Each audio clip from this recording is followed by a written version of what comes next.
احمدہ واصلی علی رسولہ الکریم اما بعد فاعوذ باللہ من الشیطان الرجیم بسم اللہ الرحمن الرحیم رب اشرح لی صدری ویسر لی امری واحلل عقدۃ من لسانی یفقہوا قولی۔ معزز حاضرین، میں اپنی بات کا آغاز کروں گا کہ کل میں نے جسٹس ریٹائرڈ وجیہ الدین صاحب کی بات سے جو اختلاف کیا تھا اس کا پس منظر کیا ہے۔ آج میرے نزدیک وہ بات اور زیادہ واضح ہو کر آ گئی، اور خود جسٹس صاحب کے کل جو کچھ بیان فرمایا تھا اسی کے اندر سارا مواد موجود تھا۔ اگرچہ عبدالودود خان صاحب کو شکایت ہے کہ لوگوں نے دلچسپی نہیں لی اور لوگوں نے کام نہیں کیا جو کرنا چاہیے تھا، یہ سب اپنی جگہ، لیکن ہمیں معلوم ہے اوپر وہ نظام مسلط ہے کہ آپ کچھ بھی کر دیں وہ اس کو کبھی ختم نہیں کریں۔ اب اس سے بڑھ کر کیا ہے، ہماری ساری جو ہے کمزوریوں کے باوجود فیڈرل شریعت کورٹ نے فیصلہ دے دیا، سپریم کورٹ نے فیصلہ دے دیا، تو اب اس کے بعد کون سی کمی رہ گئی؟ ہماری کمیاں اگر تھیں بھی تو اللہ نے کنڈون کر دیا ان کو، لیکن یہ کہ اس کے باوجود جو ہوا ہے اس کا تو مطلب یہ کہ یہ نظام شیطانی نظام، اس شیطانی نظام کا امام امریکہ۔ البتہ جو بات کہی ہے انجینئر صاحب نے، سلیم اللہ خان صاحب نے، اس کی طرف میں اشارہ کروں گا۔ جب تک ایک عظیم تحریک یہاں نہیں چلتی، یہ ساری کوششیں اویئرنیس پیدا کرنے کے لیے، معلوم تو ہو لوگوں کو کہ ہمارے ساتھ ہو کیا رہا ہے، کیا کھیل کھیلا جا رہا ہے۔ اگر یہ اویئرنیس ہی نہیں ہے تو عوامی تحریک کیسے چلے گی؟ لہٰذا ہماری یہ ساری کوششیں اپنی جگہ پر جو ہے وہ میننگ فل ہیں، وہ بامقصد ہیں، لیکن جب تک کوئی ایسی عوامی تحریک نہ چلے کہ جس کے اندر لوگ جو ہے واقعتاً سر سے کفر باندھ کر میدان میں آ جائیں، اس وقت تک یہ تبدیلیاں نہیں آ سکتی، یہ ناممکنات میں سے۔ البتہ اس کا طریقہ کیا ہوگا؟ دیکھیے، سب سے پہلے ہم خود توبہ کریں، جیسا کہ عزیزم عاطف وحید نے کہا کہ جو ہم چھوڑ سکتے ہیں وہ تو چھوڑیں۔ اگر وہ بھی ہم چھوڑنے کو تیار نہیں ہے، اور جو صحابہ کرام سے کہا گیا تھا کہ ہم تمہیں آزمائیں گے، وَلَنَبْلُوَنَّكُمْ بِشَيْءٍ مِّنَ الْخَوْفِ وَالْجُوعِ وَنَقْصٍ مِّنَ الْأَمْوَالِ وَالْأَنفُسِ وَالثَّمَرَاتِ، اگر ان چیزوں کو چھوڑنے سے کوئی نقصان آتا ہے، فوری طور پر کوئی تکلیف آتی ہے، کوئی مصیبت آتی ہے، برداشت کریں۔ پہلا کام تو یہ ہے کہ ہم حرام سے خود مجتنب ہونے کا فیصلہ کریں، کسی بھی ڈائریکٹ ٹرانزیکشن جو ہے سودی اس کے اندر ملوث نہ ہو۔ انڈائریکٹ تو ہے جو آ رہا ہے، جس کو میں نے کل بھی کہا تھا کہ یہ جو غبار اور دخان ہے سود کا، وہ تو ہماری فضا میں ہے، ہم سانس لیں گے اور وہ ہمارے اندر جائے گا اور جا رہا ہے، لیکن ڈائریکٹ انوالومنٹ تو ختم ہو، دوسری حرام چیزیں بھی ختم ہو، اور اس کے بعد یہ لوگ جمع ہو۔ اور واقعتاً اگر صحابہ کرام نے سینکڑوں کی تعداد میں جانیں دے کر وہ انقلاب برپا کیا تھا تو ہمیں لاکھوں کی تعداد میں وہ جانیں دینے کے لیے تیار ہونا پڑے گا، ورنہ کچھ نہیں ہو سکتا۔ البتہ اس عوامی تحریک میں سب سے پہلے میں یہ عرض کروں گا کہ جیسے کہ آپ حضرات کے ہاتھ میں آج پہنچا ہے یہ ایک ورقہ کہ فیڈرل شریعت کورٹ کی جو کل حیثیت سامنے آئی ہے وہ ہمارے سامنے کھل گئی۔ اس کو تو پہلے سے زیرو رکھا گیا تھا کہ اس کی کوئی شے بائنڈنگ ہو ہی نہ سکے۔ اس کے ججز جو ہیں وہ نوٹیفیکیشن سے آتے تھے اور ڈی نوٹیفائی ہوئے تو گئے، کوئی ان کی حیثیت نہیں۔ کوئی اپیل اس کے خلاف آ گئی تو آتے ہی سٹے بھی ہو گیا۔ یہ تو میرے لیے بہت چشم کشا واقعات تھے، اور اس شخص کی نیت کے اوپر واقعہ یہ ہے کہ شرم آنے لگی ہے مجھے آپ کہ میں اس کے 2 مہینے بھی اس کی شورا میں کیوں بیٹھا اس کے ساتھ، جس کی نیت یہ تھی، جس نے جا کر امریکہ میں یہ کہا کہ تم یہ نہ دیکھا کرو کہ میں کہتا کیا ہوں، تم یہ دیکھو میں کر کیا رہا ہوں۔ یہ صورتحال، مجھے شرم ہے اس پر، میں شرمسار ہوں کہ 2 مہینے بھی اس کی شورا میں جا کر کیوں بیٹھا ہوں۔ بہرحال میں نے دھوکہ کھایا تھا، لیکن اب یہ ہے کہ عوامی تحریک اگر پہلے یہ کام کرا لے، یہ اگر آپ نے پڑھ لیا ہوگا اس کے پیچھے جو یہ ترمیم کا ہم نے بل دیا ہے، یہ اس کے مصنف بیٹھے ہوئے ہیں، ہم نے باہمی مشورے سے مل کر اور اسماعیل قریشی صاحب کی مدد سے یہ بل بنایا ہے۔ کوئی اللہ کا بندہ لے کر شاید اسے کھڑا ہو جائے اور کچھ پتہ نہیں اس کے حوالے سے اللہ تعالیٰ کوئی تبدیلی لے آئے۔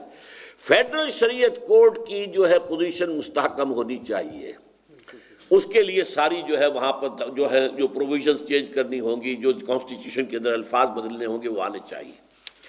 اور اس سے بھی پہلے جو ہے قرارداد مقاصد جو ہے اس کے بارے میں طے کیا جائے، یہ پورے دستور پر حاوی ہوگی۔ ایک قرارداد مقاصد کافی ہے، بشرطے کہ اس کے اوپر ساتھ لکھا ہو یہ پورے دستور پر حاوی ہوگی۔ اسی طریقے سے دفعہ 227 کو قرارداد مقاصد کے ساتھ ایڈ کیا جائے، اور اس کے بعد کاؤنسل آف آئیڈیالوجی کونسی کی کوئی ضرورت باقی نہیں. یہ دو ادارے پیرلل ہوں گے. شاید آپ کو یاد ہو چند سال پہلے ہم نے یہاں پر ایک سیمینار کیا تھا، جسٹس تنزیل الرحمان صاحب تشریف لائے تھے اس میں. تو اس میں جب میں نے یہ بات کہی تھی، بعد ان کا میں حیران ہوں کہ میرا ذہن ادھر کیوں نہیں گیا کہ اب جب کہ شریعت فیڈرل شریعت کورٹ بن چکی ہے، کاؤنسل آف اسلامک آئیڈیالوجی کا فنکشن کیا ہے؟ جبکہ اب تک بھی اس کا کوئی کام سامنے نہیں آ سکا. کام آئے ہیں، وہ آ کر جو ہے وہ پلندے جو ہے وہ الماریوں کے اندر جو ہے وہ جمع ہوتے چلے گئے.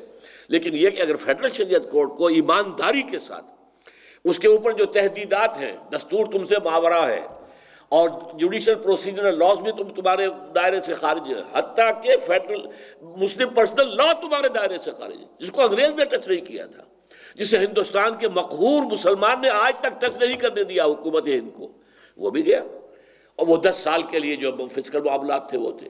اس 10 سال کے بعد بھی جو کھلا ہے تو جو کچھ حکومتوں نے کیا ہے، اور وہ مسلم لیگ کے نام لیوا اور فلاں سب کے سب آئے اور 2 دفعہ میرے پاس آ کر چاروں شرفا، میاں شریف اور میاں نواز شریف اور میاں شہباز شریف اور میاں عباس، 2 دفعہ آ کر انہوں نے کہا ہے ہم یہ کریں گے.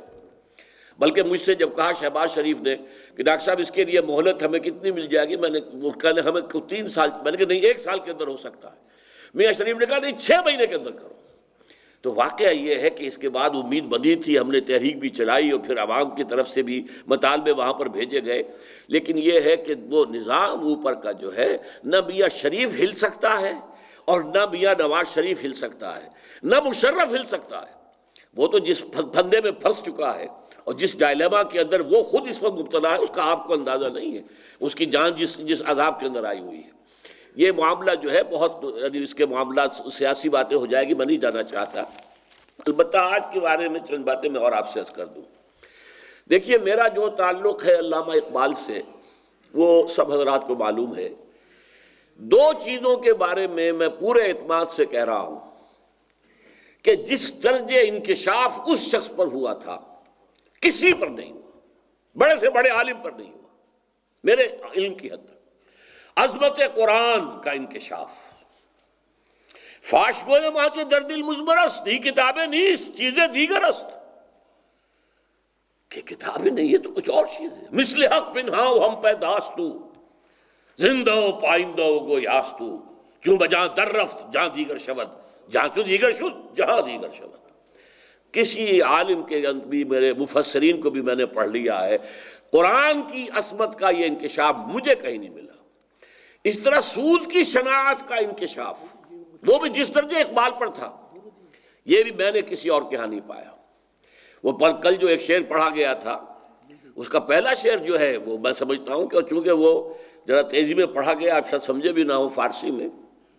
این بنوک، بینک کی جمع بنوک، این بنوک این فکر چالاک یہود، جو یہودیوں کے چالاک فکر کی جو ہے یہ پیداوار ہے، یہ بینکنگ.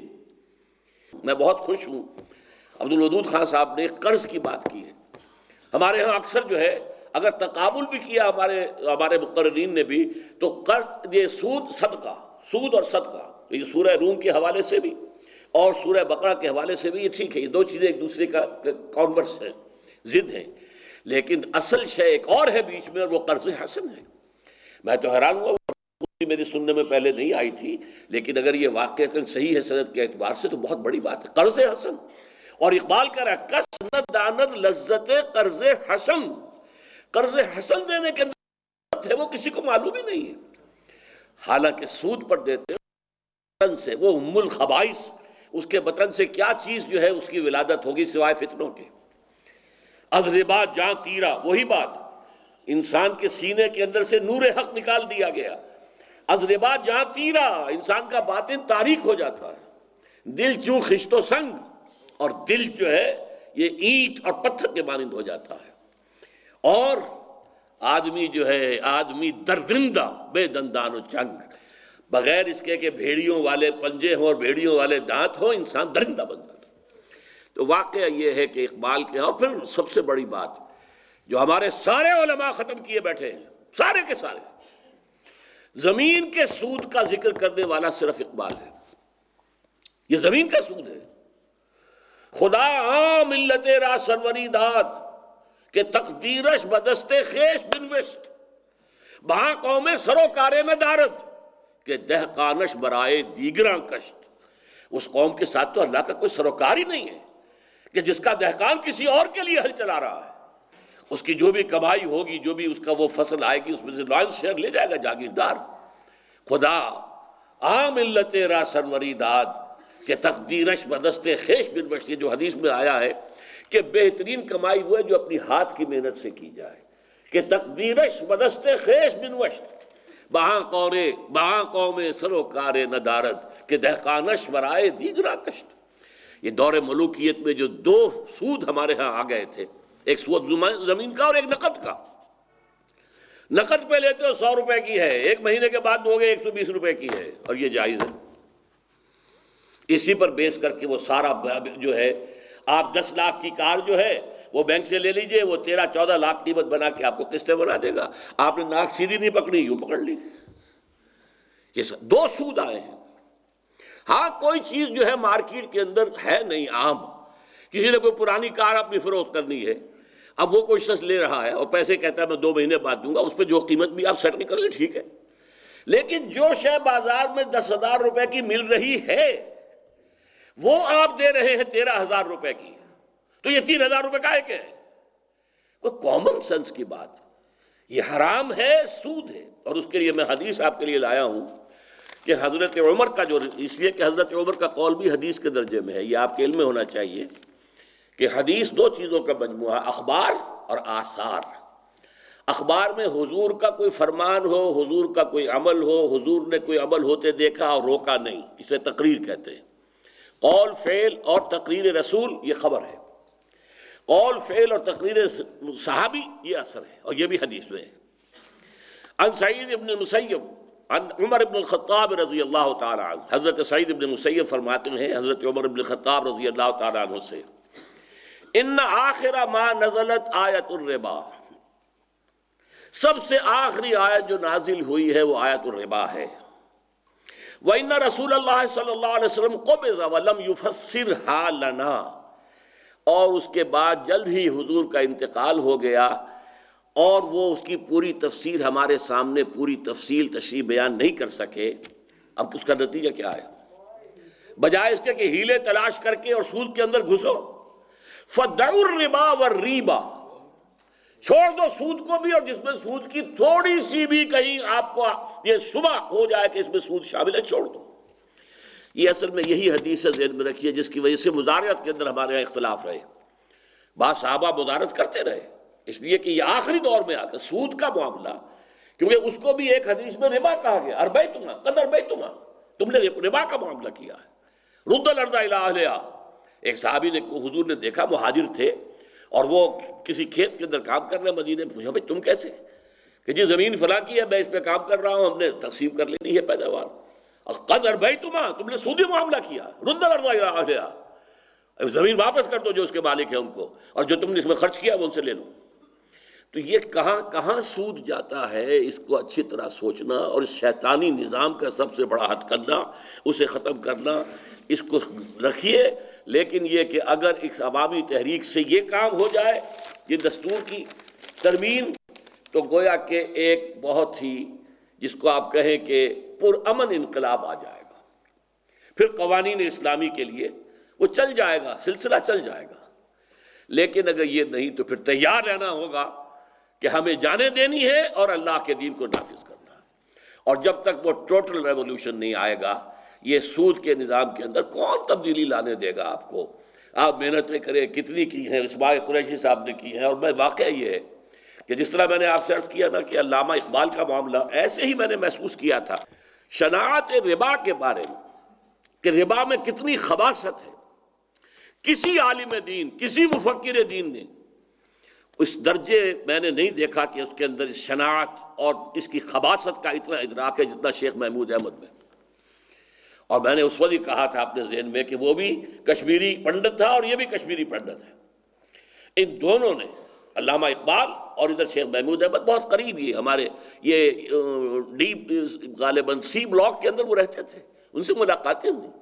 اور جس طرح دل گرفتہ وہ شخص تھا، جس قدر اس کے اندر اس کا احساس تھا، جس طرح کی دھن لگی ہوئی تھی اسے، اور اس نے جو بڑی بڑی کتابیں لکھی ہے، مین اینڈ منی، اتنی موٹی کتاب ہے، اس کا پڑھنا بھی عام آدمی کے لیے آسان نہیں ہے۔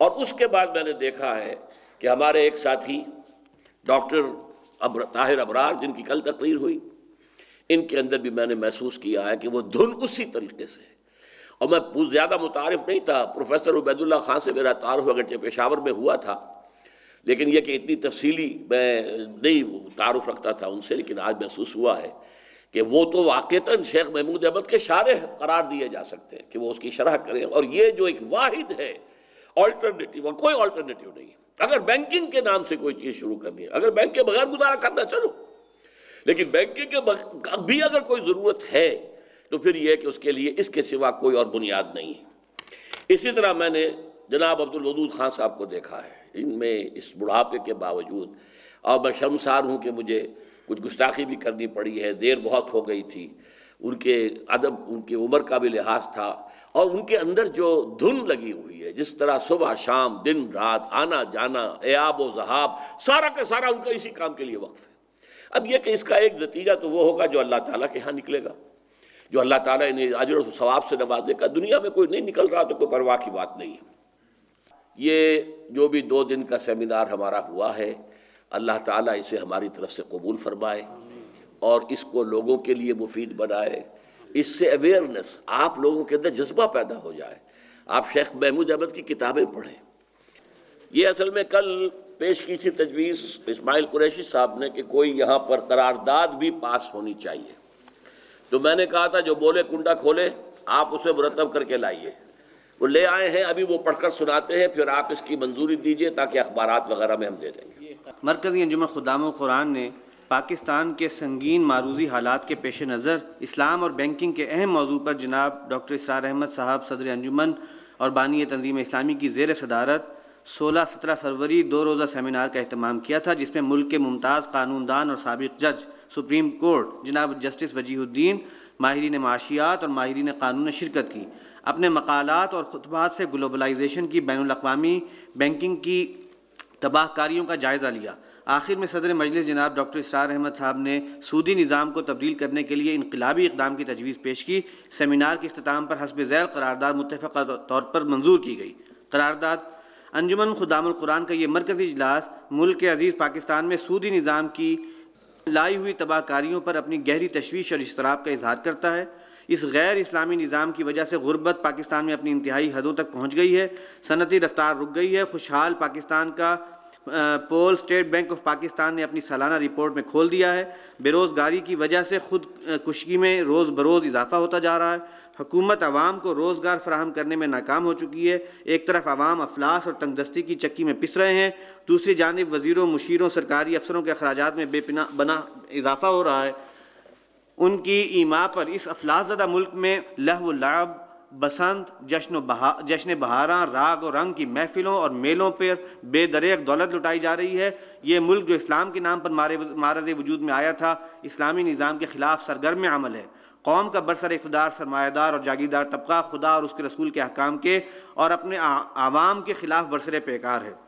انجمن خدام القرآن کا یہ اجلاس حکومت سے مطالبہ کرتا ہے کہ اس باغیانہ سودی نظام کو ختم کر کے اس کے متبادل اسلام کے عادلانہ معاشی نظام کو لانے کے لیے عملی اقدامات شروع کرے۔ سپریم کورٹ کے شریعت اپیلیٹ بینچ نے سود کے خلاف نظر ثانی کا فیصلہ دے کر اسے فیڈرل شریعت کورٹ کے پاس ازسر نو جائزہ لینے کے لیے بھیج دیا تھا، جس پر اس وقت کے چیف جسٹس جناب فضل الہی خان کے ریمارکس کی طرف حکومت اور فیڈرل شریعت کورٹ کی توجہ دلانا ضروری سمجھتے ہیں۔ چیف جسٹس موصوف نے فرمایا تھا کہ فیڈرل شریعت کورٹ نے جو تمام اعتراضات کا جائزہ لے کر اپنا جامع فیصلہ صادر کر دیا تھا۔ سپریم کورٹ شریعت اپیلیٹ بینچ نے یہ آخری فیصلہ کس لیے ریمانڈ کیا ہے؟ یہ فیصلہ فیڈرل شریعت کورٹ میں آئے ہوئے بھی 2 سال سے زیادہ کا طویل عرصہ ہو رہا ہے۔ دینی جماعتوں کی جانب سے اس کی سماعت کے لیے متعدد بار درخواستیں دینے کے باوجود اس کیس کی سماعت کا آغاز نہیں ہوا۔ یہ صورتحال ملک اور قوم کے لیے انتہائی تشویشناک ہے۔ اس لیے یہ اجلاس فیڈرل شریعت کورٹ سے بھی دربندانہ اپیل کرتا ہے کہ سود کے اس سب سے پرانے کیس جس کا آغاز 1991 میں ہوا تھا، اس کا قرآن و سنت کی روشنی میں چند فقہی اعتراضات پر ہر دو فریقین کے دلائل سن کر اپنا فیصلہ صادر کرے اور اپنی شرعی اور آئینی ذمہ داریوں کو پورا کرے، ورنہ فیڈرل شریعت کورٹ خدا کے رسول اور امت مسلمہ کے سامنے جواب دہ ہوگی۔ آپ حضرات اس قرارداد سے اتفاق کرتے ہیں؟ یہ قرارداد جو ہے وہ منظور کی جاتی ہے اور ہم انشاءاللہ اسے جو ہے صبح اخبارات کی طرف بھجوا دیں گے۔ بس میرا خیال ہے میں اسی پر اپنی گفتگو کو ختم کر رہا ہوں۔ اللہ تعالی ہمیں خیر کی توفیق عطا فرمائے۔